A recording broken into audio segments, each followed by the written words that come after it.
Happy Thanksgiving, everyone. I'm expecting Grandpa Brian at some point, but until then, I just figured I'd just go live just to hang out. If anyone happens to be wanting to watch a silly show on Thanksgiving night if they're alone, maybe they'll pop on and um, who knows? It's just an idea I popped into my head. Grandpa Brian said he was available, and I said, you know what? That might be fun. Just a day of gratitude. Um, I think that actually gratitude kind of does help improve the life we live. It improves how we perceive things, and the more gratitude you set out in the world, the more positive things will come back to you, and that's the idea. And might as well start off with the most important gratitude, which is the favor declaration. I am so appreciative of the favor declaration created by R. Wayne Steiger. Um, I did some deep diving and I saw the first time he did it, and I have the original one he made. And this is a later one, but why not? It doesn't hurt. Again, the favor declaration created by R. Wayne Steiger. All these favors will come upon me and overtake me as I give voice to them each day. Favor will be with me in the city. Favor will be with me in the country. Favor will heal my body when I speak favor into my body. Favor will set apart my children. Favor will set apart my animals. Favor will set apart my grounds as favored with abundance of joy. Favor will be upon my food. Favor will be upon my water. Favor will be upon my pantry. Favor will be upon all my life force. Favor will walk with me as I come in and when I go out. Favor will cause my enemies to be at peace with me. Favor will be upon my barns and storehouses where I keep my valuables to prosper and be in safety. Favor will be upon me in everything I undertake. Everything I set my hand to, favor shall cause it to prosper. Favor shall be upon my material property and shall cause it to last longer and not break. Favor shall protect me, my offspring, and my possessions from calamity. Favor will lead me to good fortune in all things. Favor will cause me to be the head, not the tail. Favor will cause me to be on top and not beneath. Favor will cause me to be always be above and not below. Favor will cause me favored with the elements. Favor will cause me to be favored with the spiritual realm. Favor will cause me to be favored by everyone I meet. They will see me with favor. Favor will seek me out and will overtake me and abide with me. No weapon of any kind shall harm me, nor will it ever prosper. This has been created in my own words. It is done. It is done and is done. I also like to say, favor will cause my enemies to be at peace with me. Favor will cause everyone to be at peace with me, and favor will cause me to find peace with everyone. Oh, hello, Susan Colombo. How are you this wonderful Thanksgiving night? Um, much love to you, Susan Colombo. That's right, Suzette Colombo. Thank you, Suzanne Colombo. Thank you for coming. Um, I just wanted to just be out there just to do this. I worked last night, so I kind of came home this morning, did a few things with my family, and slept most of the day and woke up about maybe 2 hours ago at the most. I'm trying to see. Oh, got everything has been expanded, but it's the favor declaration is an important thing to put out in the world. I mean, I've made a few of it. Loretta Enigma's made one. I've actually taken because AI is everywhere. I figured, what would AI say about this favor declaration? And it wrote tiny, of course. Like this is an affirmation declaring the emphasis, the content of favor as a positive force influencing all aspects of the speaker's life, including health, relationships, possessions, daily activities. It asserts that by verbally expressing favor, the speaker attracts protection, prosperity, and harmony. In spirituality, well-being in both material and non-material realms.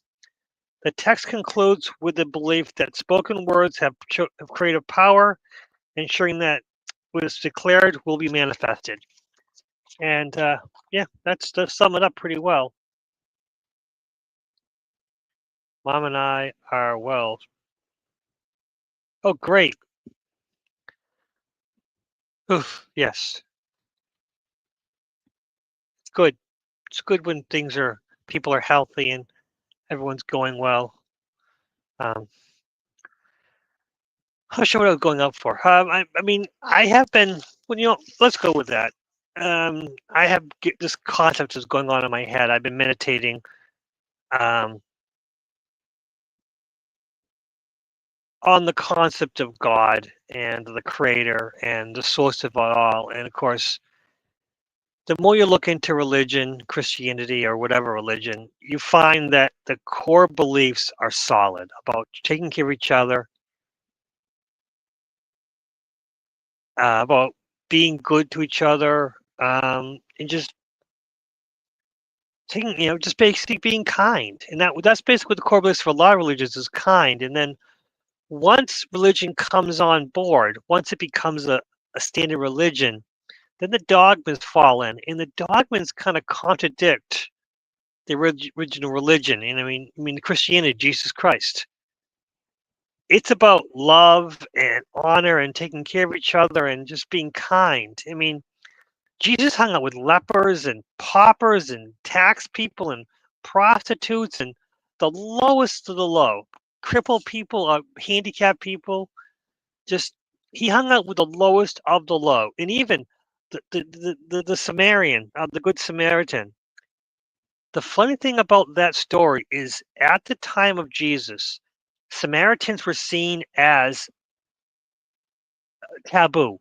They were seen as a bad part of Judaism. They were treated terribly. They were seen as just basically the Samaritans were seen as teaching the wrong versions of Judaism. And in that, the Good Samaritan, Jesus was saying, it doesn't matter what your religion is. He states that right out, right at the boot. Doesn't matter what religion you are. It's what you do with it. It's being kind and taking care of each other.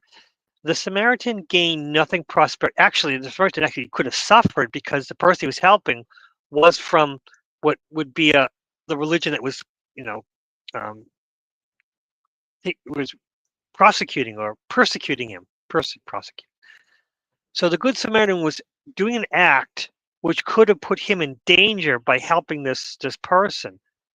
And Jesus was just saying, it's the most important thing is you have to be good. And of course, think about it. When he went into the temple and turned over the tables and whipped people.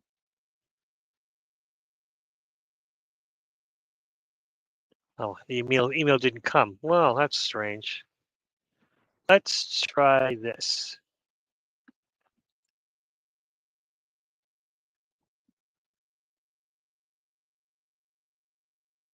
Let's see if I can. Sorry, everyone. I'm trying to send a link to Grandpa Brian and it's not coming through, which is fine.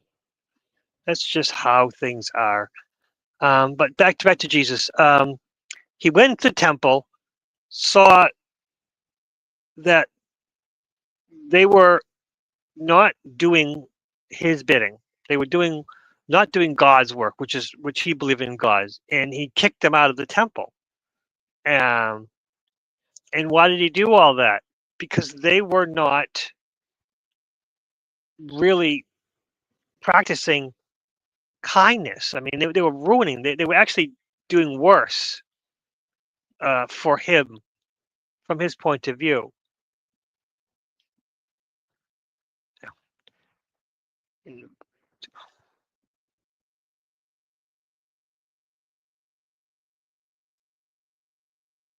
I am. Here we go. Boom. Link. Oh, you know what I could do?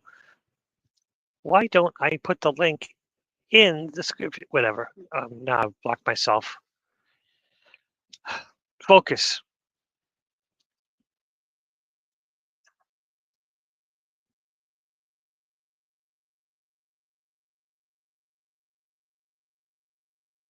That's not what I wanted. That's an advertisement for StreamYard. How do you? Oh, invite guests. Copy.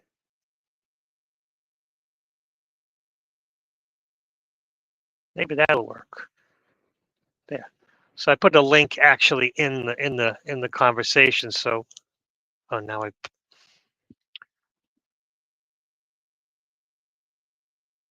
there we go.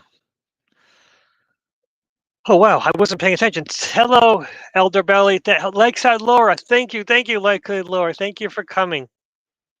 I lost my train of thought. Oh no, I'm StreamYarding myself twice. I gotta get rid of the other StreamYard. It's gonna kill my. There we go. There we go. Yes, leave. You leave. There we go.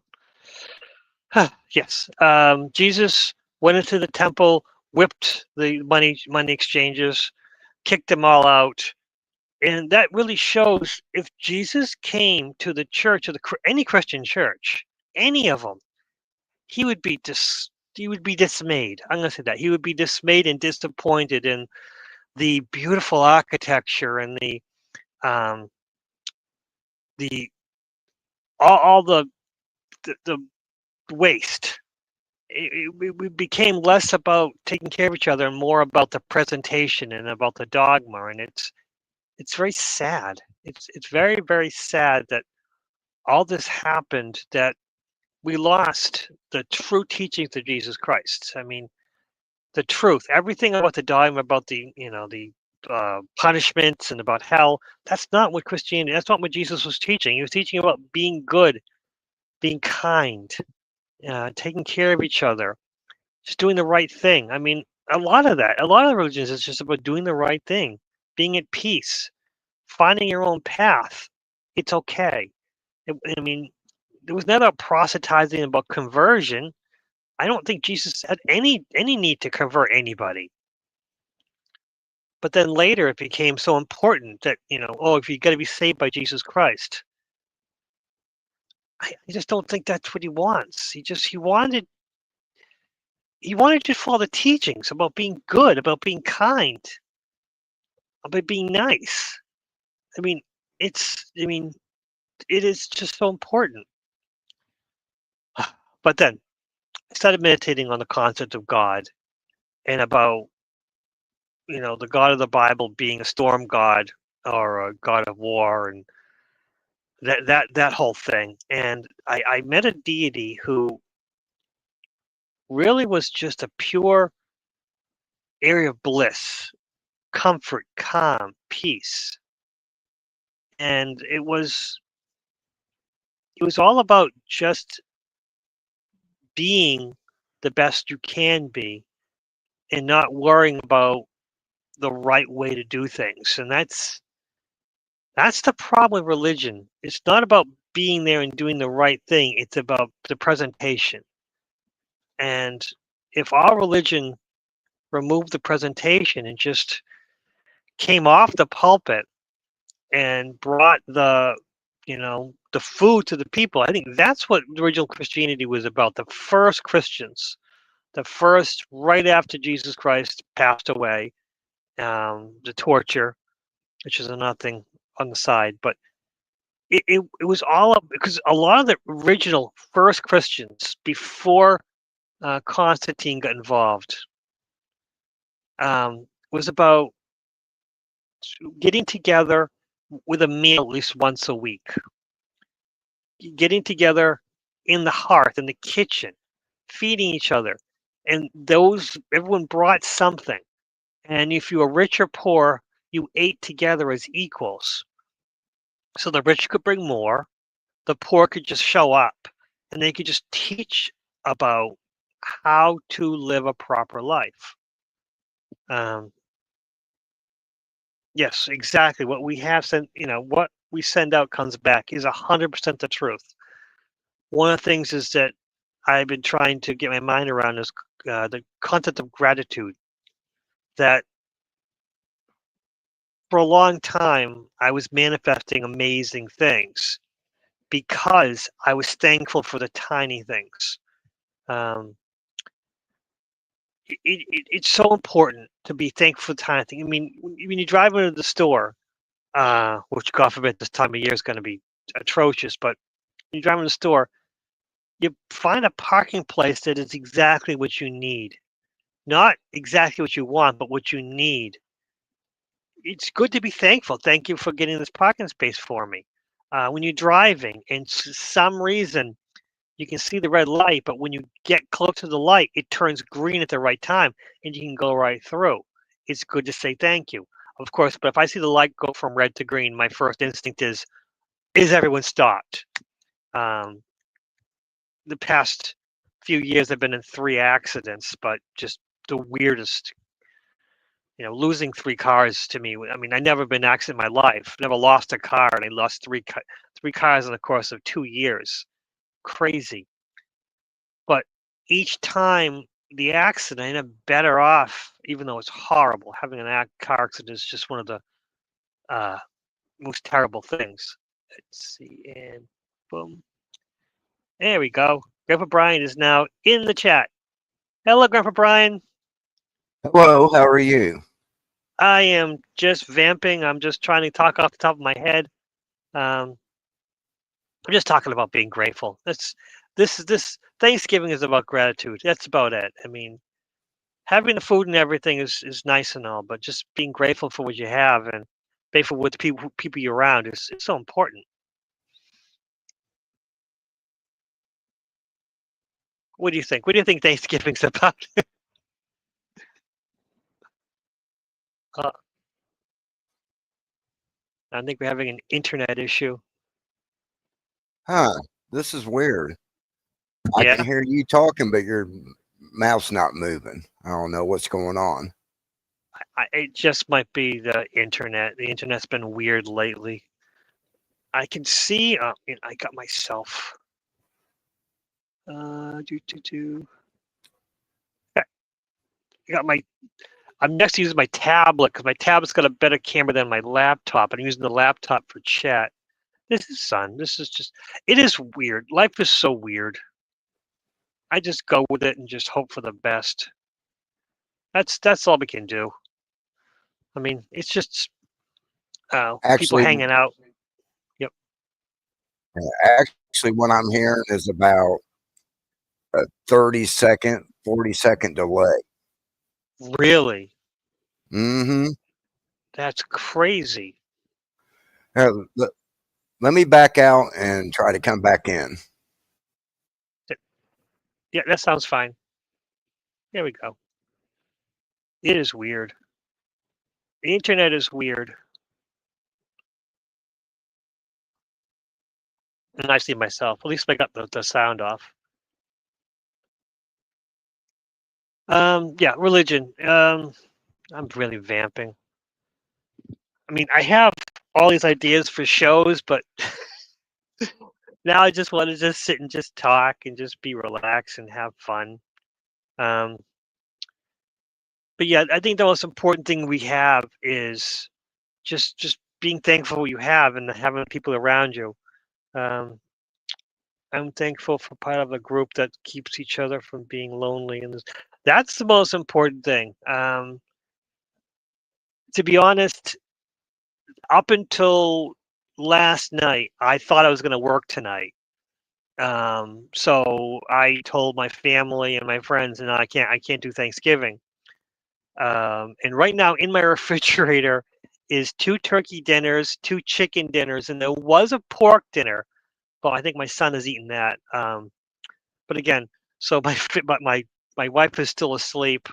Long day for her. I don't know. I think she's just tired from work for the week. I think that's another thing is being thankful. Sometimes we want to get together with people, but there's also a time that you need to take time for yourself and to rest and relax. And I think that's important. My wife has had a hectic work week, and rather than having to worry about running around and making food to bring to a family get together, we have everything we need. And so after the show, I'll probably cook, heat the dinners up, disseminate it to the family, and just have a little family time late. Because the weirdest thing about my family is because of my night shift activities, it kind of passes over to my whole family that we're all kind of night shifts people.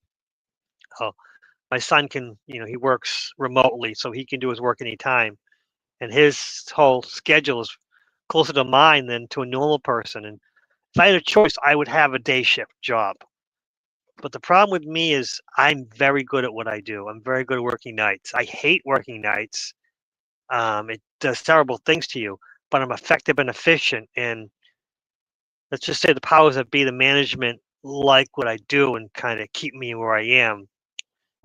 And that's unfortunately, it's a burden of itself. Hello, Christine Fryer, 2788. Welcome to my weird stream. I mean, my I get questions about some of the things I post in my shorts. My shorts are just to put out there. Honestly, I just put them out just to bring out conversation and to see what people's responses are. But the problem with shorts is it's tough to make a comment. Even I watch shorts myself, and even if I want to comment, you got to hit the video, then hit the little buttons in the corner and go and then make your comment. It's not very straightforward. Even liking right now shorts is even tough. You got to open it up and then to look to like. YouTube has made things less easy. Butterfly readings. Hello, butterfly readings. Well, welcome to Thanksgiving stream. I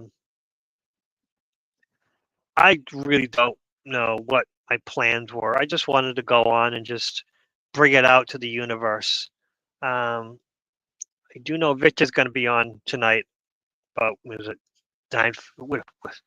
In about well another hour, 15 minutes. So I got plenty of time. So Truth Wave. Those meditations are wonderful. It's good to meditate with a group of people and send the joy and love out into the universe. And I've used, yeah, that's the problem. YouTube doesn't let comment. It's weird. Sometimes you can't even comment. That is weird. That is weird because I don't see you in the backstage. Well, oh, unless you're watching the video, unless you're getting the video stream and not the actual StreamYard stream. I don't know. Oh, if it's 30 seconds late, you're definitely getting the from YouTube rather than from StreamYard. Yeah, I think you have it in the back. I think you. Well, my computer just did. I think, Grandpa Brian, I think you actually have the sound from the video from. Yeah, there you go. Was it? Oh, yes. So I was thinking about Victor and Truth Wave, and I've actually incorporated some of his meditations into my own daily life, where I'm sitting and saying to Source, please infuse me with your divine energy. Grounding energy, Mother Earth, please infuse me with your divine energy. Truth, no, I say no. I first say thank you, Truth. Please infuse you with divine truth energy. Thank you, Peace. Please infuse me with your divine peace energy. Joy. Thank you, Joy. Please infuse me with your divine joy energy. Love and compassion. Thank you, love and compassion. Love and compassion. Thank you. Please infuse me with your divine love and compassion energy. Let's bring Grandpa Brian onto the. Oh, wait, come on, give me right here. Hello, how are things now? Good. Can you hear me? I can hear you perfectly. Yes. Okay, so I had to go back and actually mute your stream and then jump on. Yeah, that's I had the same thing because I like to look at the chat in bigger. So I have the chat on my laptop. My tablet's with the video. I don't know why. My laptop has a terrible camera, and I actually have an external camera somewhere, but the laptop camera is phenomenal. I don't know. Mm-hmm. Technology doesn't make any sense anymore. Correct. They just make everything much more complicated than it should be. But it's okay. Learn from your mistakes and learn from life and just move forward. Don't worry about it. Yeah. So how's your week been? It's been cold, windy. I'm sure all this is heading your way. Mm-hmm. Yeah, it's supposed to get snow tomorrow. Yeah. So you were talking about your car accident. 3 of them, yeah. Yeah. Yeah. When I drove out to Arizona to see Trina, the second day I was there, I blew a spark plug out of my head. They weren't able to fix it. So they got me a new head. That head had a crack in it. So they had to get me another one, which delayed me from even leaving a week later. And then a couple of days before then, I go to take off. I leave late at night because I was planning on stopping at Elderberries the next afternoon and spending the night there. Get 50 miles away, and I have a tube. It blows a little hole in it that goes from the manifold to the heater core, and I lost all my antifreeze. Luckily, there was an exit right there. I got off, filled it back up, went the 50 miles back down to Trina's, and then had to fill it up again in the morning, take it over to the shop, and it was a special order part, so I was there another day. And then I finally left out on a Thursday morning and drove straight through to Indiana, 27 hours behind the wheel. That's amazing. I've never done anything 27 hours in the car. Wow. Mm-hmm.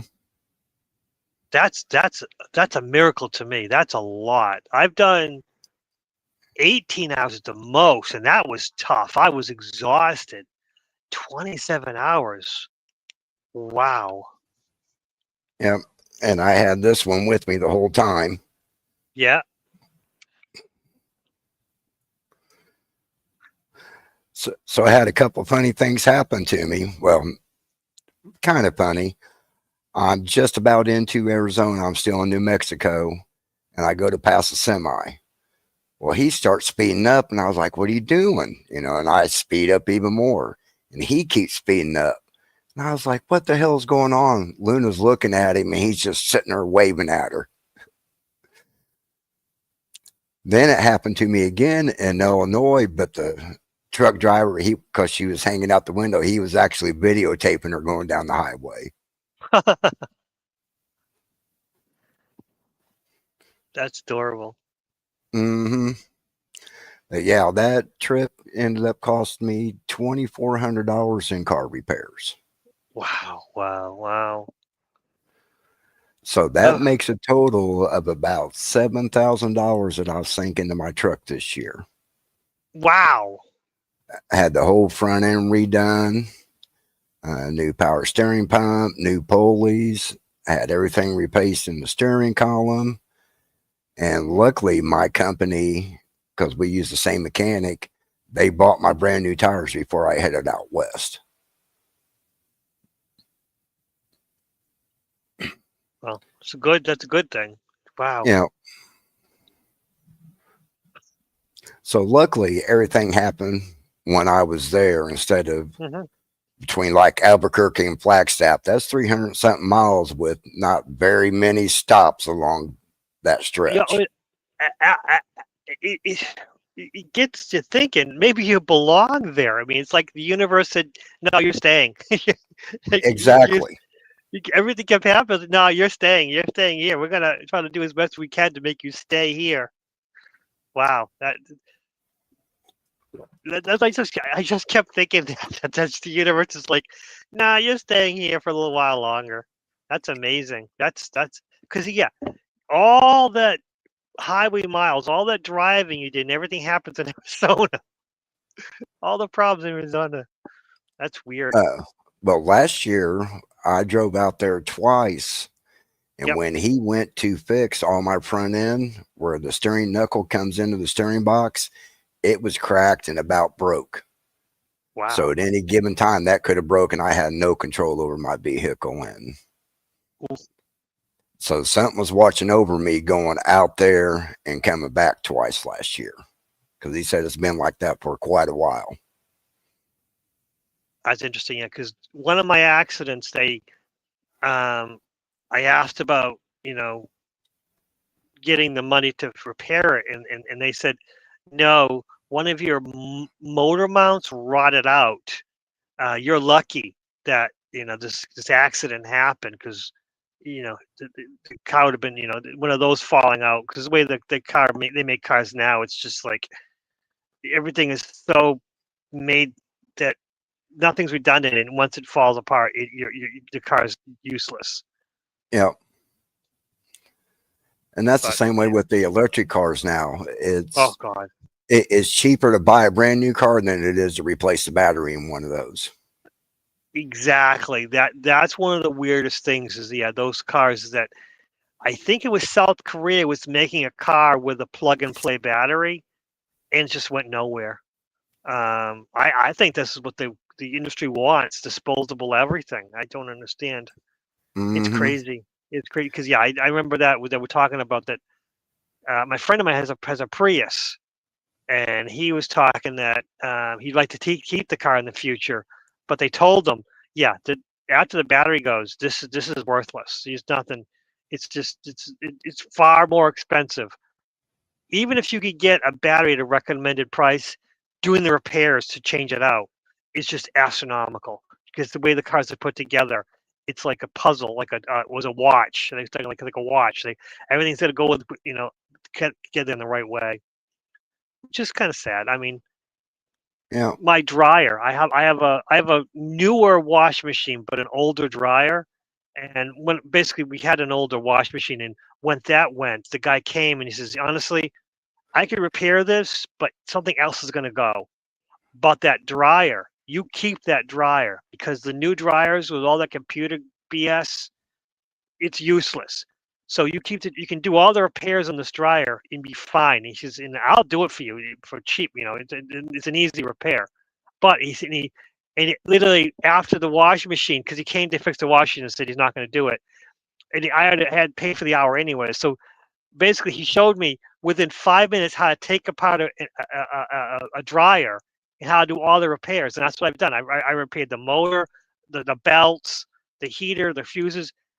This dryer, I've repaired almost everything of it. And my friend has gone through, I think, 3 dryers in the course of me having this dryer. It's just the weirdest thing, because he had one dryer for 1 year, and when the computer went, it basically, hey, yeah, you got to get a new dryer.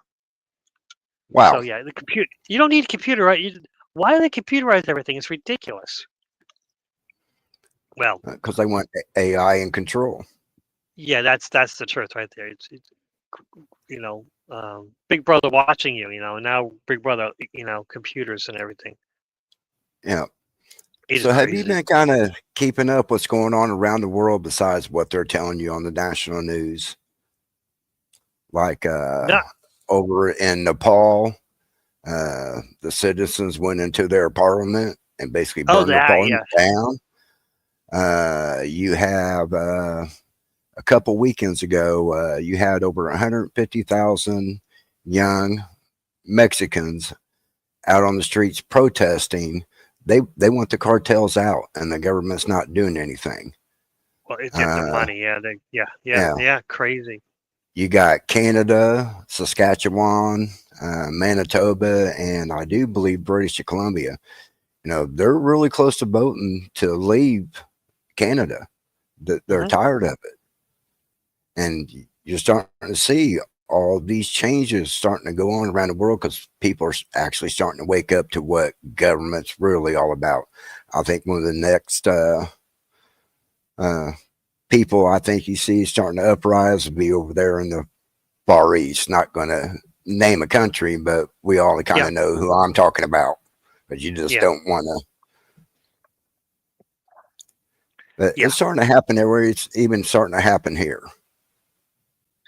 It's definitely happening here, where people are getting sick of what's the status quo. I mean, Hmm. Nepal. Yeah, Nepal. They literally they were burning a house down, and the politician left his family, just ran away, left his family, and they realized, wait, there are people in there.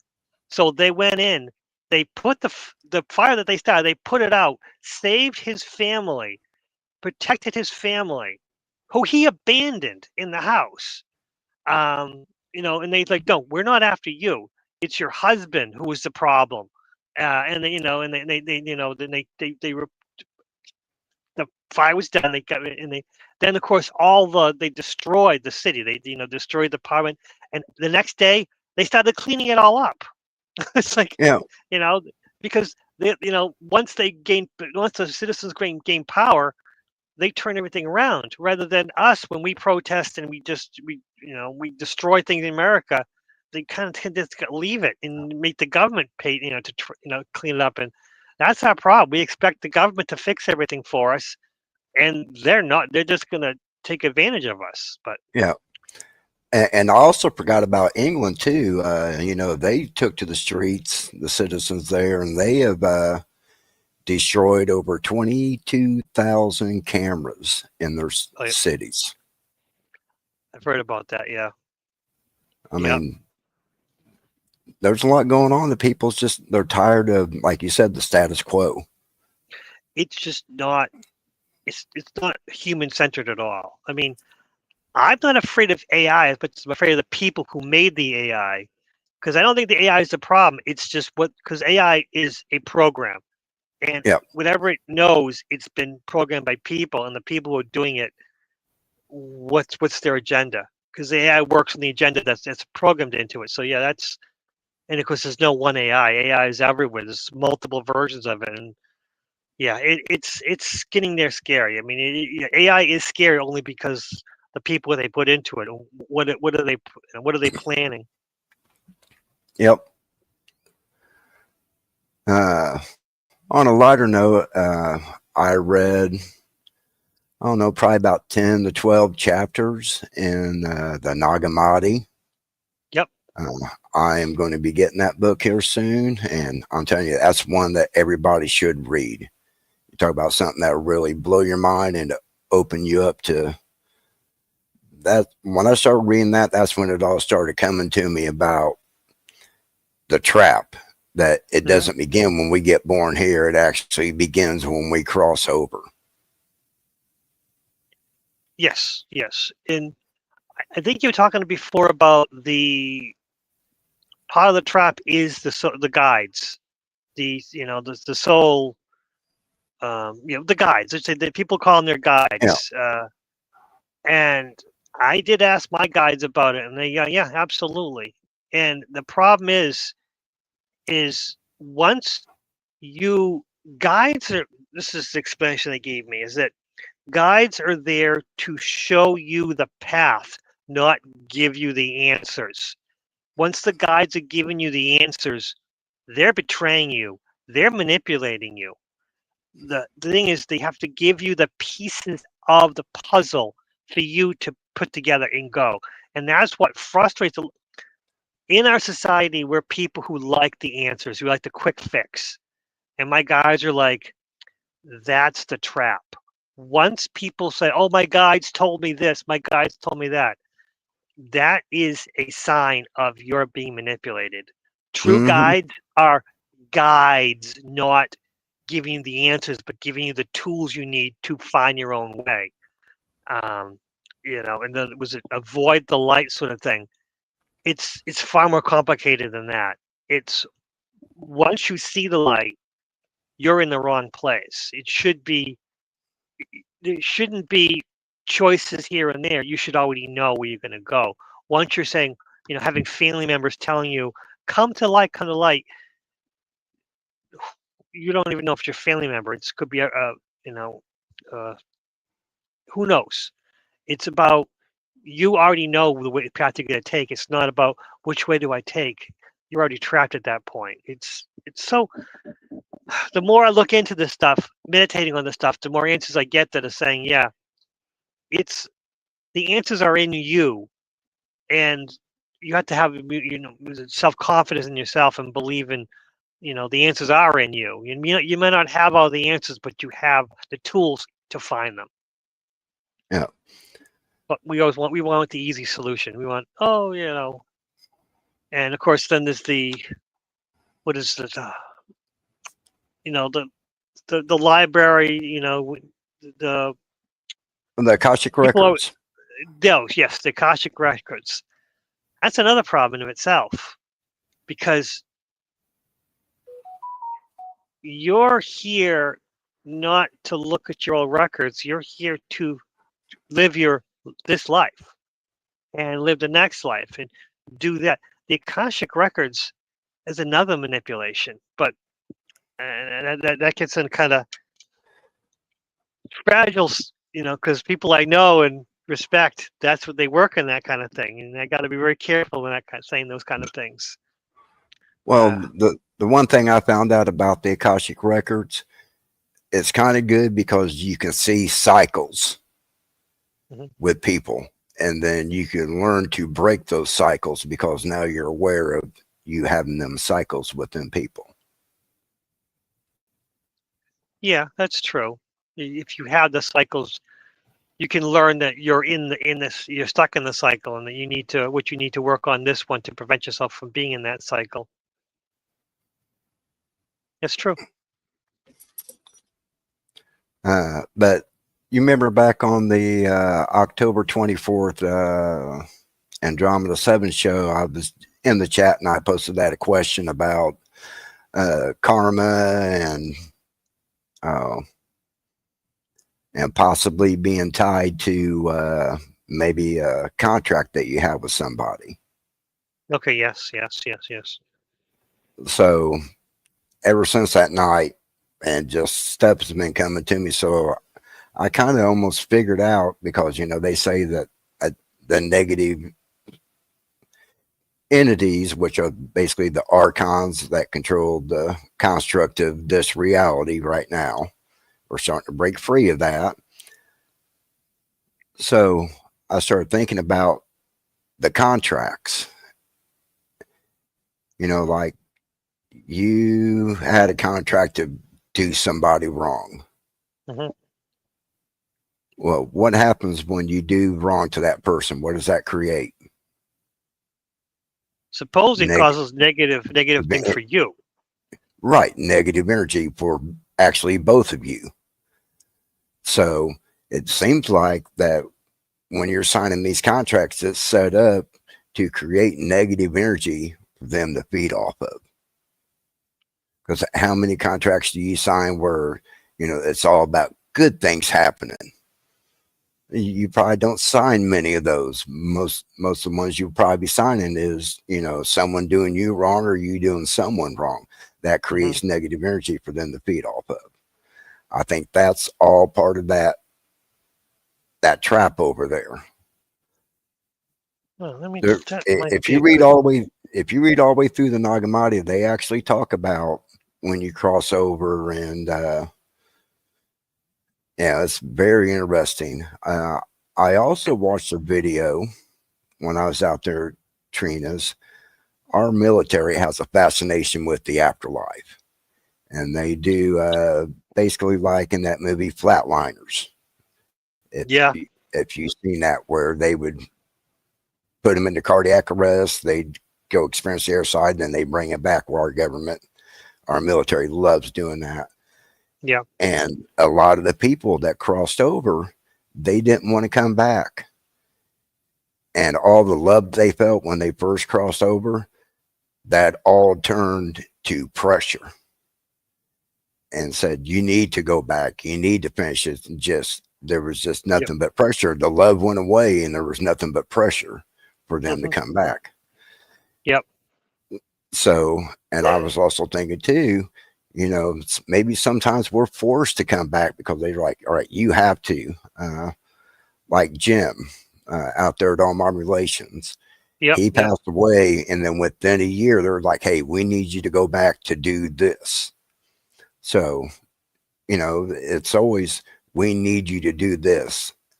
And then, oh, by the way, here, you need to sign these contracts right here that possibly create negative energy for them to feedback off of. Hmm. And there's been That's a interesting. lot. There's been a lot of stuff going through my mind once I posted that question. That's the first time I ever seen Lori speechless. She just went, hmm, Hmm. because that's when it gets to the judgment. And you know what I'm saying? Because you had a contract to be an asshole to this person. And Yep. then all of a sudden, you know, you're in your life Uh, review and they pass judgment and say, well, you owe karma for this. But you don't realize that you had a contract to do that. Now they're saying that you owe a debt for what you did to that person, which you had a contract to do that to them, which they probably wrote out. See how the cycle goes back around? Now you have karmic debt. So now you have to go back and pay that karmic debt. Oh, by the way, you need to sign these contracts right here too before you come back. See how hmm. that Hmm. see how cycle works in the afterlife? Once Yeah, yeah, yeah. you just think, what if? You know, what if this is how it is? And then believe you me, there'd be a thought process you'll start going through and then be like, okay, well, what if this happened? And then you start realizing, wow, the more I look into this, I can see how that cycle of you keep going around and around and around. And that's probably the trap. Yeah, that is interesting because I do know there are entities that feed off negativity, and Mm-hmm. that would be the karmic. Because yes, the we always think that the opposite of fear is love, but I've been given the information that they're two different levels. They're separate. There's no fear and love are not the opposite because, and then one of them, my guys was telling me that there are people who have so much love and they're so afraid of losing that and then there are entities that feed off of the fear and the love at the same time. That Yep. love is energy to feed off of, fear is energy to feed off of. And then if you have both, it'll feed, and then that kind of entity will feed off, and those kind of people will continue to get in those kind of relationships where they'll be afraid of losing something, and they'll go from relationship to relationship, and they'll sabotage themselves because they love someone so much, and they're afraid of lose. And I'm like, oh my God, this is, because we always think that the opposite of fear is love. They're, it's the same level. And it's like, no, no, no, they're the same. There are two different levels, and the energy is so that an entity that can feed off both, that's they're going to keep that, and you're going to keep doing that over and over and over again. And it's just I get my mind around that, but that the entities that us humans are extremely powerful, but the problem is, in order to feed off of us, they have to take away our self-confidence, and cause us to be exclude these energies so they can feed off of us. That's the worst part is the ones that we think that we're giving control to are actually weaker, and then we empower by our fear and our even our love. It's just so it gets all convoluted when you get, again, these are all through meditations, and I'm not sure what I get from this, but sometimes I wonder, do I really want to know this stuff? Mm-hmm. I'm really curious when religion first started. How long ago was that? Hmm. I mean, and who introduced religion? Was it Homo sapien that thought up religion? Was religion brought here? Was there no religion before, visitors came to this planet? Yeah, yeah, The same that way with government, and you got to the think both weird. them structures are built to keep fear into people. Well, the problem is they've discovered artwork and idols created by not Homo sapiens, but there was another version, not Neanderthal, but another one. They actually created. So this religious idolatry is on different species of humans. They're all dead now. Supposedly we killed them, but I'm thinking maybe we humans didn't kill them. I think someone else came along and said, These Neanderthal were smart, were artistic, but they were very strong. So they might have been trouble to control. But as humans, we have thin skin. We, especially us white humans, light skin. I mean, I think us white people somehow we're actually one of the more sensitive races because at least Africans they have darker skin. My wife, Thai with the darker skin. It's sun. For me, I get sunburn. My wife gets nice brown, bronze tan. And I honestly think that they took a lot of the races out because they were too strong. That was just something I got. But yeah, where did religion come from? I think it came from the original beings who came in and tried to control us in some way. Yes, I do believe aliens came, or even a race to live on this earth currently and just hiding from us. That they're doing something that maybe they even survive off our energy. Maybe that's it. Maybe the beings that survive off our energy are actually around that we meet every day that we don't even know. Yeah, it gets so convoluted. Yep. Those are I your don't know. energy vampires. Yeah, energy vampires. Those are interesting people. Hmm. That's something that honestly I have fought with that. Um, I do have that ability. I didn't realize it till someone pointed. It happened in college that someone had pointed out to me that some of the things I do. Um, and she said to me, "You're an energy vampire." I'm like, "What? What? I'm not a vampire." And then she was explaining that some of us energy vampires, I'll admit, that we can take on the energy of someone else, and if we don't harness it or know what we're doing, it can actually make us depressed because we're absorbing energy from other people, and we're not aware of it because we're parasites. Energy vampires are parasites, and if you're not aware of it, you're just taking energy from anyone and their negativity, their depression, their sadness. And and they also taught me how to block that and stop doing that because I don't want to be an energy vampire. But Yeah. I think energy vampire is it's an ability that you're born with, and you either use it to hurt others, you use it to benefit. I don't think you benefit anyone. I don't think energy vampire you can benefit anyone, but you either stop it or you unaware of it and it becomes part of you, and you become a problem for everyone around you. Yep. So, energy vampire, you're basically an empath. An empath is someone that Yes. feels the energy off of people. And yeah, you really got to watch that because I have a friend that's an empath, and someone came to our group one night that was really in emotional distress. They just lost one of their children Yep. recently, Yep. Yep. Yep. and this girl picked up on it. And I mean, man, she wasn't feeling good at all. We had to get her outside and get her grounded and get releasing that energy. She wasn't doing good at all. Yeah. That is something that happens, and it's awful. It is. Hmm.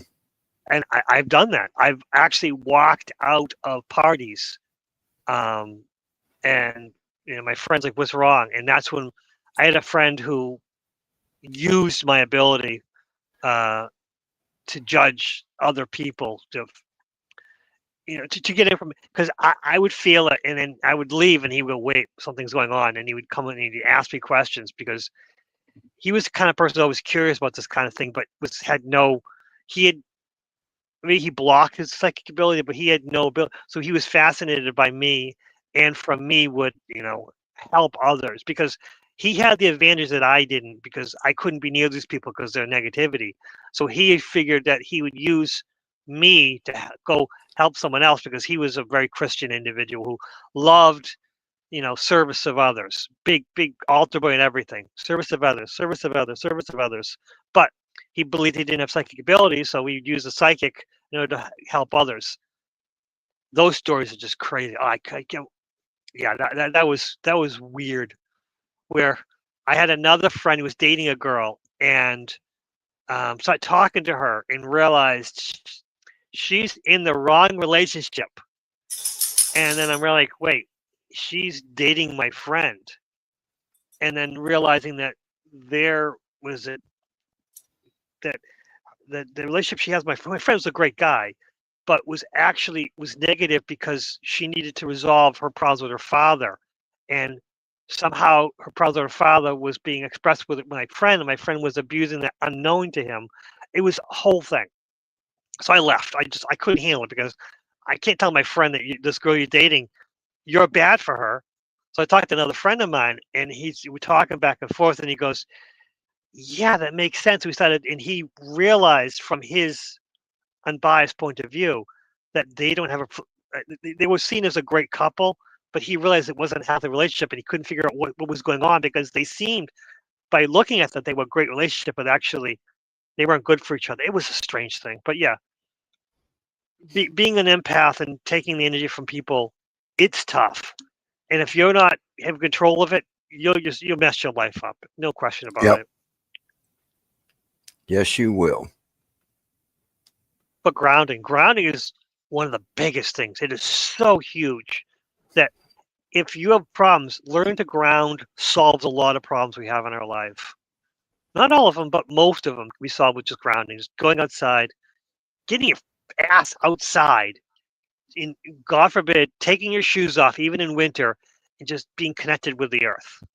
You don't have to because you can do it, psychically, but physically is so much quicker and easier and faster. That just doing it even in winter. I've done it in winter. Like I just need to ground. Yeah. And if it's the winter time and you don't want to take your shoes off, go up and hug a tree. Hug a tree, absolutely. Yep. I have gone up and just thanked the tree, just being there and just felt it. It's huge. You're right, and the trees are always there. They're always there, Yep. waiting for the next opportunity. Yep. So I meet with a group on Wednesday night in Enlightened Minds, and we do Reiki work. And normally, if I work on 5 people, at least 3 of them, their root chakras off because they just don't ground. Grounding is so important. That's why I come down to the cabin every weekend. I'm out in the woods, and there's nothing greater than just being out in nature because you're really connecting with all the energies of Earth. And Mother Earth is here to help us. Yeah, absolutely. That is very true. Mother Earth is, and some people have better ability, don't even know it. There was a woman who was worried that there was a rabbit that might be someone's pet because he was hanging around her. And I had to explain to her that, no, that's a wild rabbit. It trusts you. That's a wild rabbit. It trusts you. You have an ability that you're not aware of, that you give peace to wild beings. And rabbits, you shouldn't be able to approach a rabbit. No question about it. Yes. What she saw was weird, and she thought it was someone's pet. And she was actually feeding it grass and stuff. And I'm like, no, that's a wild rabbit. You just have the energy that it trusts you. And she was not aware that she even had that ability.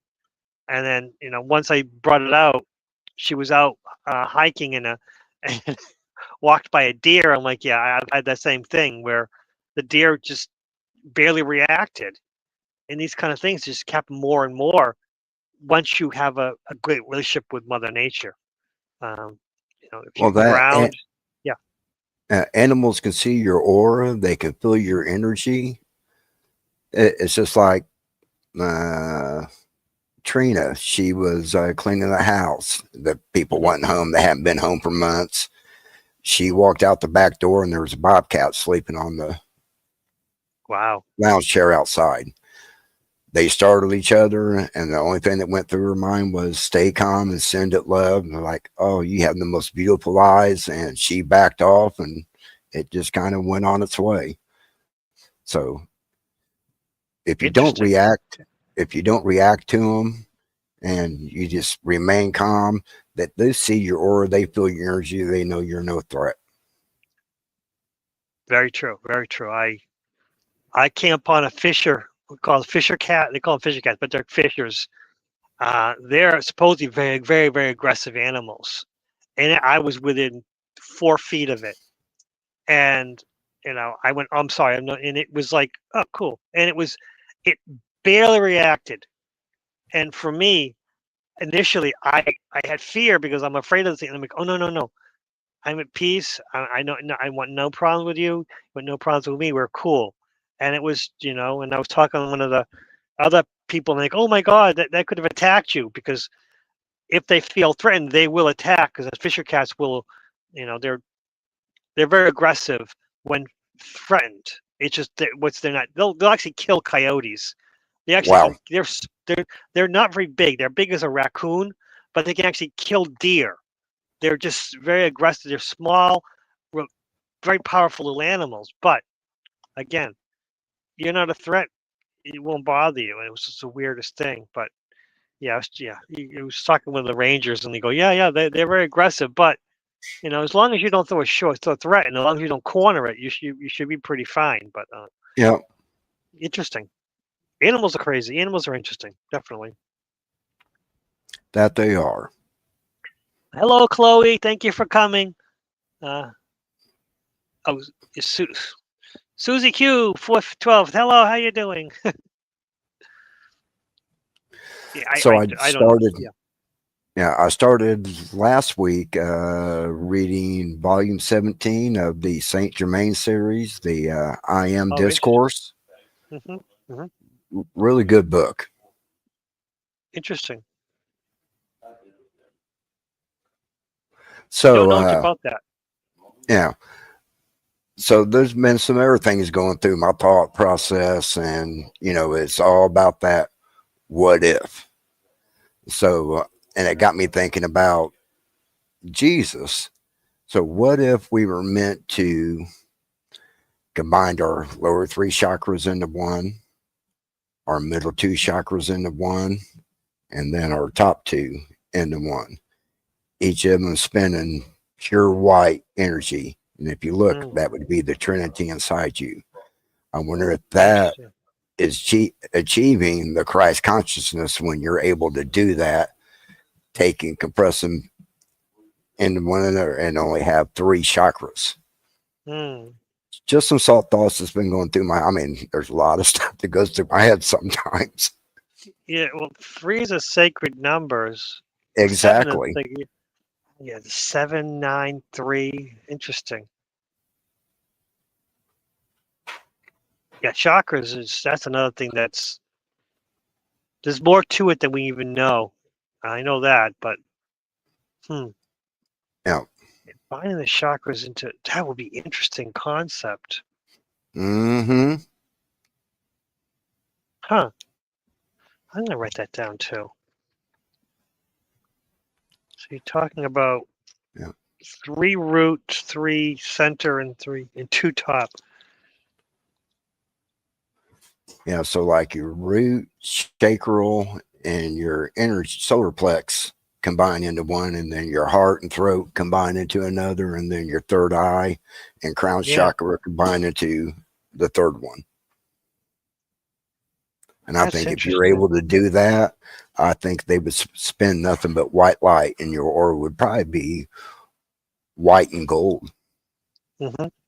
And I'm sure that's what, if you were able to see Jesus's aura, I'm sure it's probably white and gold. Hmm.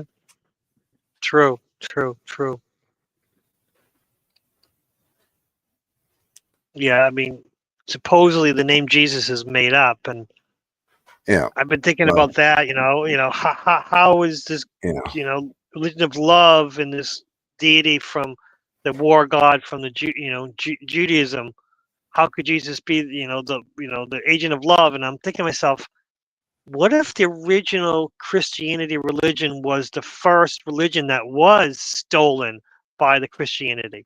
What if Jesus was the true, loving, perfect religion, and the Roman Empire decided that they didn't like it, so they subjugated it and then they incorporated into their own version of Christianity, and that's how they overpowered it. Hello, Robert V. How are you doing? Well, Yeah. I kind of look at it this way. If he was a part of any religion, it was the way. And that's Yeah, what his absolutely. religion. It's I know he wasn't sent here to be crucified and die for our sins. He was actually here to teach us actually how to navigate the afterlife to escape it, because he already knew that he could. There's another story about three monks, Tibetan monks, that committed suicide. And the reason why they committed suicide, they figured out how to escape the afterlife to where they can ascend above that. And that's the other thing that I was thinking about. We're doing all this work on ourselves to help our spirit ascend. And then you get caught, like I said, in that afterlife cycle. And then boom, they shove you right back into here with that, veil of forgetfulness. Then when you come into that next life, you don't realize how much you ascended your spirit in the previous life. So now you're basically starting right back at square one again. So I think in this ascension process that we're going through now, I think we need to ascend up through the afterlife. I think we need to learn now the process to be able to escape that. And I think I'm starting to get there. I know I say it every day, so that way it's ingrained in my subconscious. So when I do pass away, because there's that shock moment when your spirit leaves the body, and sometimes you forget about things. So what I say to myself every day is, I am one, I am free, I am a sovereign being, I have the spark of the one true source inside me. You do not have authority over me. And I think if I go in with that attitude, that no matter what they say on their side to me, I repeat to them, you have no authority over me. I'm a free and sovereign being. You have no authority. And just move on. Absolutely. That's the most important thing, because a lot of us surrender our power. A lot of us, just for ease, because we're just lazy, and that's just, you're right. Taking control of your life and being that you are control of everything around your life, it's empowering. But again, it's exhausting for some people because it's a lot of work. Yeah. I was thinking about something else that you mentioning about the crucifixion. Before the crucifixion, he gave up his body and had the bread and the wine, and the bread was his body and the wine was his blood. I think that is corrupting something. I believe that Jesus was about having a meal, about sharing a meal with everyone. It was never about his body and blood, but it was about meeting with people once a week, just expressing in them. People had more would give to people who had less. And that way, everyone was able to eat a good meal at least once a week. And then from there, when the Romans came, they made this body and blood thing, made it almost cannibalistic, and then made up the crucifixion, because maybe Jesus was never even crucified. Maybe he just ended his corporeal being. Says, I have taught all I can. I've spent, he just moved on his way. And because why is Christianity worshiping a torture device? That's the crucifixion. It is so mind-boggling to me. And then I thought to myself, is this a power move where the Romans are claiming we can even kill God? Because that's what happened. The Romans and the Jews, they blame the Jews, but again, the Romans were the ones who performed the crucifixion. So the Romans were the ones, they could even kill God. So I went, my mind was around this and why the crucifixion became so important, when the most important thing was being good to each other and sharing a meal. That's all Christianity should have been, but it became this whole thing, the dogma and everything. So yeah, I also agree that crucifixion should never be the central part. It's about the teachings. Yeah, But we love dogma. People love the dogma. Yeah. I see a lot of people don't know that the disciples or the apostles, whatever you want to call them, they were actually jealous of Mary Magdalene. Yeah, They asked yeah. Jesus, "Why do you kiss her on the mouth?" Well, Hmm. he was married to her. Hmm. And someone mentioned to me, wonder if it was his brother James that put himself on the cross instead of Jesus, so that way he could continue his bloodline. It's just, I love looking at stuff. If you say, what if, and then think at that mindset, what if, you can put it to anything. That way you're actually looking at it from a different perspective. That what if all this happened, and start thinking in that mindset that it happened that way, then you start thinking differently about what you kind of know. So yeah, I like start doing that now. Just put, well, what if this were the case, and start thinking about it from that perspective. Well, let's extrapolate a little more because I've also been thinking about this. Being Catholic, one of the most important, well, Same with here. Jesus, yeah, we get Jesus, but also Mary was also a huge part of Catholicism, in which basically women were the nuns were second class citizens. That's how it is. But Mary, my grandparents, the prayer to Mary every day. So what if there's more to the Jesus teachings? What if it's Mary and Jesus were true Christianity? Yeah. And because we worship Mary, Mother of God, but what if it isn't Mary, Mother of God? What if it is Mary Magdalene we're actually worshiping in Catholicism? Because Jesus and Mary are the same thing. They're two halves of the same circle. Again, I've been thinking about this a lot. Yeah. In that because we might be missing the mark entirely.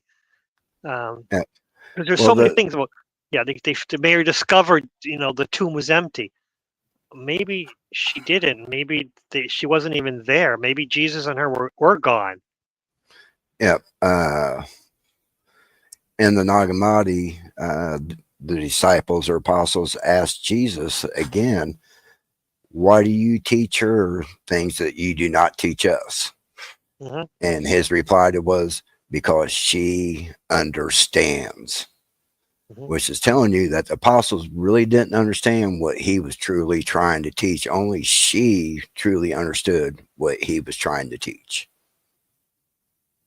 Yeah, I mean, it is evident that the apostles left. They all left, but Mm-hmm. Mary and her sister stuck around the whole time.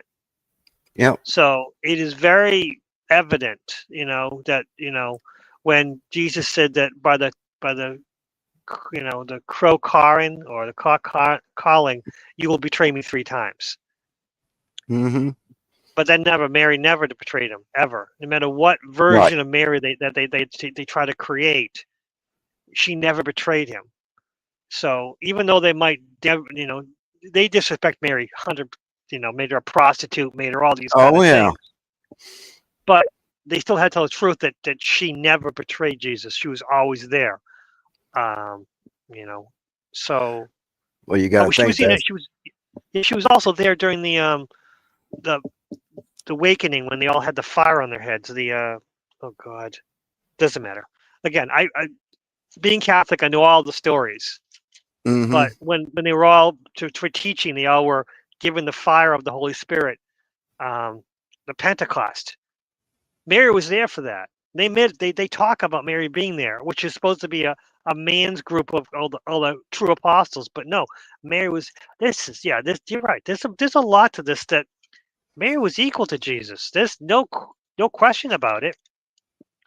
But we never would know from the religion side of things. Yep. And that's another thing that has kind of been going through my head because of a conversation I had. Wonder if that spark was actually meant to ignite source of spark meant to ignite the eternal flame inside of us. Hmm. Because Interesting. again, if you go back to read the Nag Hammadi, like when they talk about love, they talk about the eternal flame of love. You know, everything's a flame. So that spark from source, I think, is actually supposed to ignite that flame inside us, the flame of love, all the flames. And the Interesting. eternal flame is the actual, that could be the combination of maybe your spirit and soul combined to create that internal flame. I don't know. Still trying to figure that out. Yeah, that the spirit soul being separate entities is something that I'm wrestling with, and I haven't even. I do know a lot of different, I don't want to say religions, but beliefs, philosophies do believe that the spirit and the soul are two separate. And it's tough for me to get my mind around it. I'll be honest. Yeah. I think I mentioned You on that know, too. yeah. One thing I'm trying to do now, I'll share with what I've learned with people, but I'm trying to get people to start thinking about things from a different perspective than the way they've always focused on looking at Mhm. things. Because once I started looking at things from a different perspective and I started saying, well, what if it, it actually almost changed my reality because I started thinking not only outside the box, but outside that. Because people are saying, well, you need to think outside the box. Well, you need to think outside that. Because just Yes, thinking yes, outside the yes. box, you know, that may not be very far. But if you think outside that, uh, that's what I love about Jasmine. When she was younger, she always would ask the question, well, why is that? Why is that? Why is that? Why is that? You know, until she couldn't, there was no more answers, then she would stop. But that's another good one. Well, why is that? Uh, you know, why is it that we're all here at this point in time? You know, just put it to whatever you want to answer to. Yeah, yeah. Jasmine's an interesting individual, that's for sure. Very intelligent for her age, very enlightened. Yes, yes. Her and Nick both. Nick's a little bit younger than her. And I mean, we even got a couple others, Hannah and Zach, that are in their early to mid 20s.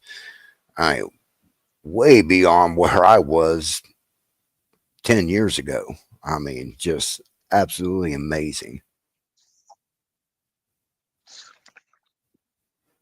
Yeah, I mean, the youth are being enlightened in different ways, Hmm. um, and we have to accept that and let them their own path. Exactly. Yeah, I mean, was it Jeff Doherty used to say, "Ask questions and question answers." It's important because Hmm.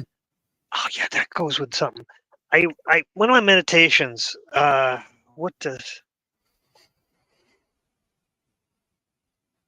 cannot remember. It was something about truth. Oh, yes, this is what it is. The entity asked me, "Why do you need to know everything? Truth only exists in the state of calm contentment. Truth only exists when fear and love are nowhere to be found. Facts are based upon the journey that was made to attain them. If someone is wrong, the only way to correct their mistake is to understand the journey they took to attain that information. If you are not willing to follow their journey, you have no footing in correcting their mistake. Truth is eternal but only exists in a vacuum. Facts are only true for the holder of the information." Again, that that was told to me by an entity. And yeah, truth is eternal, but again, it only exists in a vacuum it, because your perspective influences it, and facts again influences. And so, if you see someone's wrong, you don't really know they're wrong until you understand what the path is to get that information. It got so convoluted, but we have to understand that a lot of times it's the only way we can understand each other is that if we're at opposite ends of a subject, we might not be until we understand the path he took to get that information. And yeah, that was an interesting individual. That entity was very interesting. One thing I learned, everybody has their own truth, and it's not for me to judge what someone believes that is their truth. Even if I think they're wrong, it's still not for me to judge because Mhm. they are actually speaking what they believe, their truth. Yeah, and it's exactly in why do we need to correct anyone? Because if they're following their path, even if it's different than mine, as long as they're not hurting anyone or themselves, I mean, the only thing we can do is influencing to stop hurting themselves and others. But from there, let them go on their path. So I think that should be, um, Because I said something to my mom one time because she's the type of person say, well, once you do this, blah, blah, blah, you know what I'm saying? And just keep, and I had to break her. That I was like, Mom, you got to understand, you know, you might deviate the life path that they were supposed to be on by influencing a choice that they're going to make. You need to allow them to make it because it is their life path that they're on. You know, if they make a wrong decision, that was meant to happen on their life path because that takes them the direction maybe they needed to go. When you suggest and they do what you said that they should do, that would maybe take them off a different direction and they didn't learn the lessons they needed to learn going down that path that makes them go to another direction. That's why it's hard for me to like give advice to people because you know it's hard to do that because you don't want to influence someone on their path to take them off or send them in a different direction. You know, that's not for us to do here. I agree. I mean, even if you give them the perfect answer, the ideal thing that they need for their life, you're right. You're deviating them from the path because if they didn't discover it for themselves, are they going to be successful? I mean, you can give them hints. You can, if they ask the right questions, you can help them, but you can't give them all the answers because they need to walk in the shoes. They need to follow the path. They need to learn, the journey. The journeys, that's another thing. It was telling me that facts are worthless without the journey. Right. You need the journey. You need the journey. That's it. You can't understand anything unless you know the journey. And if someone is misinformed, it doesn't matter unless you understand their journey. You'll never be able to help them until they can learn to help themselves. And then from there, you know, it's sometimes doing the right thing is the toughest thing you can do. Is doing the right thing is doing nothing. Is letting people fail for themselves, but learn from their failure is not a failure. Once you fail and learn from it, it's not a failure anymore. It's a success. And that's Yeah. something that a lot of people don't understand. They don't want people to suffer. They don't want people to burn themselves on the stove. But unless you burn yourself on the stove, you'll never really, you'll know the stove is dangerous, but you really won't know why. And you'll still, in future, might make mistakes because, you've always, you become, oh, I've done this all over and over and over again. I've never been hurt. And then one day you get really hurt because you didn't get the initial pain from the stove. I don't know. Yeah. I'm getting off the subject, but close. Yeah. I had someone that I used to talk to, and they would want me to get my pendulum out and that, ask some questions for them. So I did that about 3 or 4 or 5 times. And then I said, hey, what's your address? And I sent them a pendulum. Uh, Oh, they never went to the mailbox to get the pendulum. Pendulum ended up gone. And then they were messaging me back saying, hey, can you ask your pendulum? And I said to them, I gave you the means to do this. I was willing to teach you how to do this. I said, Yep. I can't do this for you. You have to do it yourself. And it's true with all things. All the work, you can't have somebody do it for you, because then it's not your work, because they did it for you. It's their work. Yeah, that actually is one of my hang-ups. I'll call it a hang-up. I have a problem with card reading because I was a very successful card reader, but I had people, and I was charging like $20, $40 a session, just to do something. It's another thing. It's another side quest, but Yeah. I got so frustrated because people would come back with the same questions, just a different form, and the cards would give the same answers, and it's like they would never follow. And it's like, why am I doing these card readings if I'm not helping anybody? The reason why I was taking cash is because being an energy, believe me, I'm an energy vampire. That if I don't receive something, if I do a free reading, no matter what I do, I'm going to be sucking some of their energy, and I'm not doing that. So as long as there's an exchange of cash, I won't need to take any of their energy. Um, and so that's what I learned, that free readings are never free, no matter what you do. Man, if you do it the kindness of your heart, at least with this YouTube free readings, you're gaining something by people watching your video. So I think there's an exchange there. But a free reading face to face, there's something going to be exchanged. No matter what you do, there's going to be some energy or something's going to need exchanged.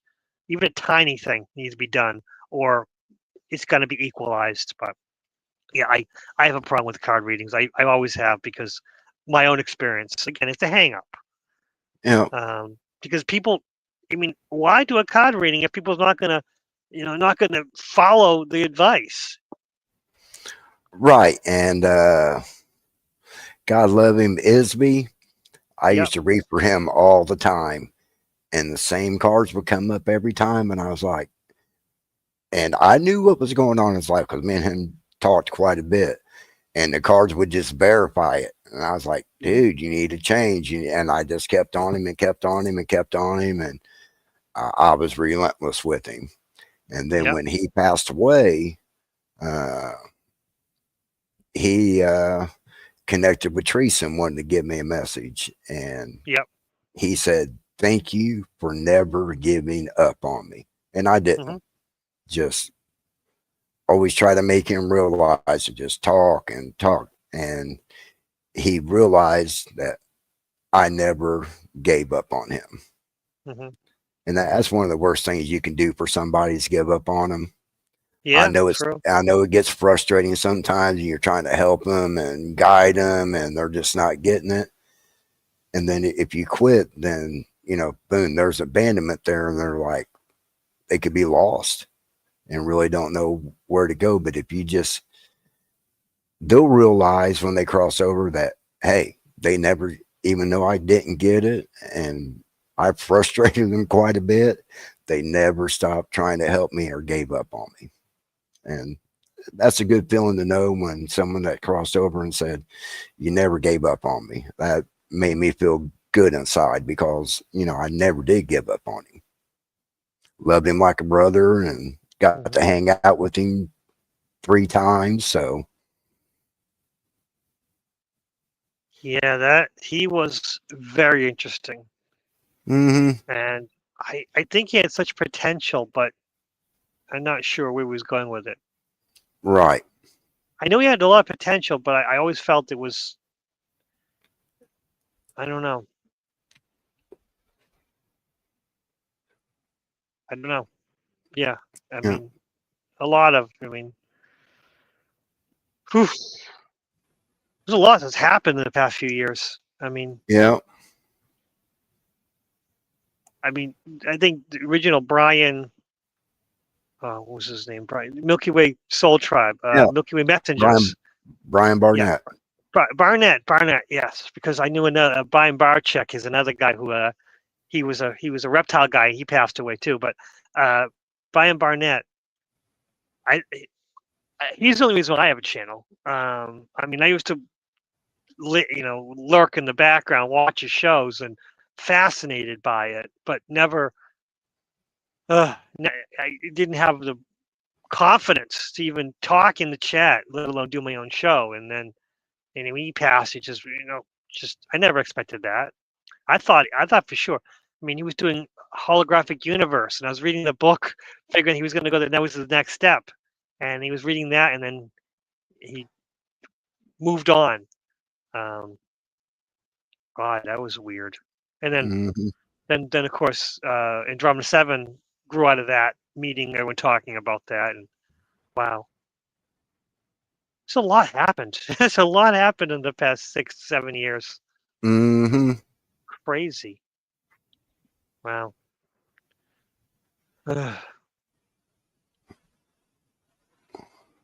So how was your Thanksgiving? Oh, it was nothing. I mean, I slept. I slept most of it. I got my, checked on my son, my wife, got a little bit of food ready, and that was it. But it was a quiet, which is, I think that's more important. That because I was supposed to work tonight, I didn't plan to go out, and my wife and my son weren't interested in unless I was going to drive. So once I said I'm home for Thanksgiving, they decided, we doesn't matter. Let's just stay home anyways and rest. Because I think that's being gracious to yourself and letting yourself rest for a day is also important. Or 2 days, because there's no way I'm going out tomorrow. God, Black Friday, forget that. Oh God, I'm not interested in that whatsoever. Nope. Oh boy, that is sad. Yeah. The closest big city to me is 25 miles away. Oof. That's perfect. That's so much. Oh boy, I would love to do that. Yeah, and those towns aren't that big. They're just basically county seats.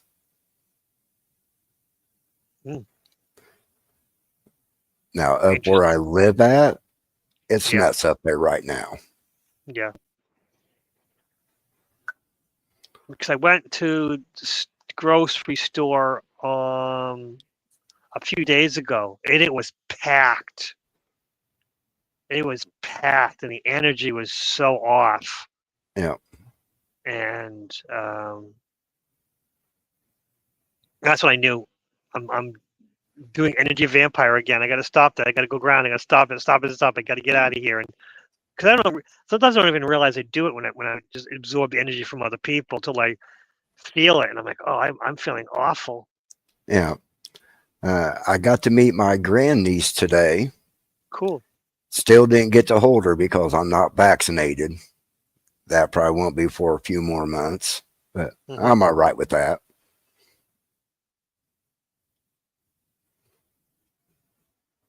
They're still doing that. Okay. Yeah, I mean, hey, it's what they want. They believe in the vaccine. So, it's which is a shame. The problem is that, I've been very careful how I put this. Viruses mutate quickly, so any vaccine for the old thing has no impact for now. Yeah. So they can keep putting the same over and over again. It's an empty thing. So being very cautious by saying it, because I know pharmaceuticals, but you can't say too much because the powers that be will knock you down. Yeah. I mean, I had a Facebook post from 2020 deleted and I have no idea what it's all about, but we removed it for community standard from April 2020. So AI is going over everything, so you got to be careful what you post and say. Oh, Truthwave is here. Hello, Truthwave. Hello, Victor. Thank you for coming. Oh, I'm lost track of the date. Wow. Yeah, just shooting the shit for the night, just relaxing for Thanksgiving. Yeah, I don't know why the 2020 thing. I still don't know what it was, but they put violence or sexual content or something like that. And it was literally, as it said, violence or sexual. And I'm like, what did I post in 2020? And I looked and it said, cannot be shown because of, questionable content. I'm like, just show it to me. What have you deleted? I still have no idea what I posted was it almost 6 years ago. But Facebook, I'm on Facebook at their pleasure, I guess. Yeah. If I really care, I just delete my account. But it's hard to not have Facebook and stay in connection with my friends and family. But is it really worth it? I'm not even sure anymore. Right. You can get off Facebook and still be on Messenger. So you can. Oh, really? I didn't know that. Yeah. Mm-hmm. Interesting. I was not aware of that. I haven't done it yet. I know Julianne did. She wasn't on Facebook, but she was on Messenger. Interesting. Yeah.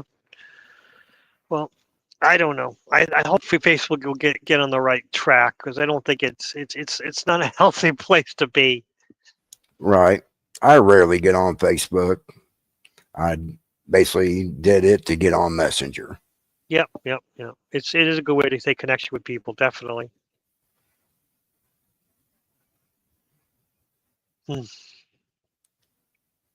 So, they're going to hold you up for the night, or have any plans for tonight? Only getting up at 5:15 in the morning. Oh boy. Oof. Yep. Oh, because tomorrow, you working tomorrow? Oh no, I'll be out in the woods hunting deer tomorrow. Oh, you're hunting deer. Oh, excellent. That's a good thing, because we got to hunt them now, because we got to thin the herd out, because if there's too many of them, they're going to starve in the winter. Mm-hmm. Yeah, so it's what they say. Oh, hunting is important, because we don't have food for them, and there's too many humans messing up everything. Too many houses. Yep. And the herd gets, like you said, overpopulated, then they start starving and dying, and then there becomes illnesses, and then next thing you know, the herd's decimated. Yep, absolutely. That's exactly, yeah, absolutely. Okay, it's getting late, so I should probably let you go, and let everyone else go. Yeah, thank you all for coming. Robert V, Victor, Twithwave, Elderberry. Just thank you all for coming. Thank you, Grandpa Brian. Thank you for coming. Thank you for putting the idea in my head, because I was just gonna veg for the rest of the night anyways, and it's good just to get on once in a while. Yeah, I figured probably nobody be doing a video tonight, and probably a lot of people are already done the family thing this afternoon, and they're home basically doing nothing. And so, hey, thanks for having me on. Anytime you want to do this, I'll be more than welcome to come on and chat with you. Excellent. Okay, so everyone, go out there and be the frequency you want to receive, and take care of each other, and just try to be kind to yourself. Actually, I think it's more important right now. The most important thing to do is just be kind to yourself, because if you can't be kind to yourself, how can you be kind to anyone else? Good night, everyone.